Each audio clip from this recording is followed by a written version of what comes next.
Subaybayan natin ang next coming episode ng Prinsesa ng City Jail dahil sa paggising ni Raymond ay si Charlene na ang katabi kaya hinanap niya si Divina at natagpuan ito sa labi at nalamang doon ito natulog.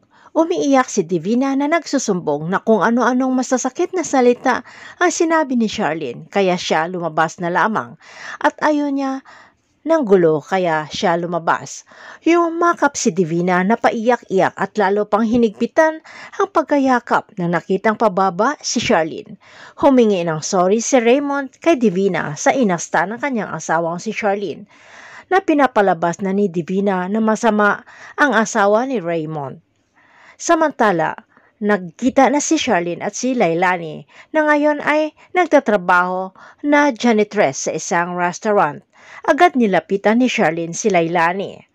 Samantala, kasalukuyang ginanap na ang presentasyon sa City Jail at tinawag na ang nag-iisang prinsesa ng City Jail, si Princess.